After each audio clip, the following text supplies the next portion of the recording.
ಸೂರ್ಯನಿಗೆ ಎಷ್ಟು ಮಕ್ಕಳು ಅಂತ ಗೊತ್ತಿದ್ಯಾ? ಸೂರ್ಯನ ತೇಜಸ್ಸಿಗಿರೋ ಶಕ್ತಿ ಎಂತದ್ದು ಅಂತ ತಿಳಿದಿದ್ಯಾ? ಎಲ್ಲದಕ್ಕೂ ಇವತ್ತಿನ ಕಥೆಯಲ್ಲಿ ಉತ್ತರ ಸಿಗುತ್ತೆ, ಹೇಳ್ತೀನಿ ಕೇಳಿ.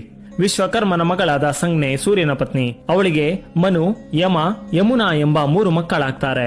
ಸಂಜ್ಞಾ ದೇವಿ ಸೂರ್ಯನ ತೇಜಸ್ಸನ್ನ ಸಹಿಸಲಾರದೆ ಗಂಡನ ಸೇವೆಗೆಂದು ತನ್ನ ಪ್ರತಿಬಿಂಬವಾದ ಛಾಯೆಯನ್ನ ನಿರ್ಮಿಸಿ ತಪಸ್ಸಿಗಾಗಿ ಅರಣ್ಯಕ್ಕೆ ಹೋಗ್ತಾಳೆ. ಸೂರ್ಯ ಛಾಯಾದೇವಿಯನ್ನೇ ತನ್ನ ಪತ್ನಿ ಸಂಜ್ಞೆ ಎಂದು ಭಾವಿಸಿ ಜೊತೆಗಿದ್ದರಿಂದ ಅವರಿಬ್ಬರಿಗೂ ಮತ್ತೊಬ್ಬ ಮನು, ತಪತಿ, ಶನೈಶ್ವರ ಎಂಬ 3 ಮಕ್ಕಳಾಗ್ತಾರೆ. ಸಂಜ್ಞಾ ರೂಪದಿಂದ ಇದ್ದ ಛಾಯೆ ತನ್ನ ಮಕ್ಕಳ ಮೇಲಿನ ಪಕ್ಷಪಾತದಿಂದಿರುವ ಸಮಯದಲ್ಲಿ ಕುಚೇಷ್ಟೆ ಮಾಡಿದ ಯಮನಿಗೆ ಶಾಪ ಕೊಟ್ಟಿದ್ಲು. ಇದರಿಂದ ಅನುಮಾನಗೊಂಡ ಸೂರ್ಯ, ನೀನು ಸಂಜ್ಞೆಯಾಗಿರಲು ಸಾಧ್ಯವೇ ಇಲ್ಲ, ಸತ್ಯ ಹೇಳೆಂದು ಗುಡುಗಿದ್ದ. ಛಾಯಾದೇವಿ ನಡೆದದೆಲ್ಲವನ್ನ ತಿಳಿಸಿ ಹೇಳ್ತಾಳೆ. ಸತ್ಯ ತಿಳಿದ ಸೂರ್ಯ ಜ್ಞಾನ ದೃಷ್ಟಿಯಿಂದ ತನ್ನ ಪತ್ನಿ ಸಂಜ್ಞೆ ಉತ್ತರ ಕುರು ದೇಶದ ಕಾಡಿನಲ್ಲಿ ಕುದುರೆಯ ರೂಪದಿಂದ ತಪಸ್ಸು ಮಾಡ್ತಿರೋದು ತಿಳಿದು ತಾನು ಕೂಡ ಕುದುರೆಯ ರೂಪದಿಂದ ಪತ್ನಿಯನ್ನ ಸೇರಿದ್ದ. ಅವರ ಒಡನಾಟದಿಂದ ಹುಟ್ಟಿದವರೇ ಅಶ್ವಿನಿ ದೇವತೆಗಳು ಮತ್ತು ರೇವಂತ. ಸೂರ್ಯದೇವ ಸಂಜ್ಞೆಯೊಡನೆ ತನ್ನ ನಿವಾಸಕ್ಕೆ ಮರಳಿ ಬಂದಿದ್ದ.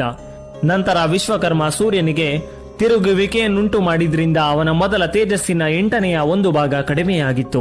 ಸೂರ್ಯನ ಈ ಕಡಿಮೆಯಾದ ವೈಷ್ಣವ ತೇಜಸ್ಸು ಪ್ರಕಾಶವಾಗಿ ಉರಿಯುತ್ತಾ ಭೂಮಿಯ ಮೇಲೆ ಬೀಳುತ್ತೆ. ವಿಶ್ವಕರ್ಮ ಇದೇ ಶಕ್ತಿಶಾಲಿ ವೈಷ್ಣವ ತೇಜಸ್ಸಿನಿಂದ ವಿಷ್ಣುವಿಗೆ ಚಕ್ರಾಯುಧ, ಶಿವನಿಗೆ ತ್ರಿಶೂಲ, ಕುಬೇರನಿಗೆ ಪಲ್ಲಕ್ಕಿ, ಕುಮಾರಸ್ವಾಮಿಗೆ ಶಕ್ತಾಯುಧ ಮತ್ತು ಇತರ ದೇವತೆ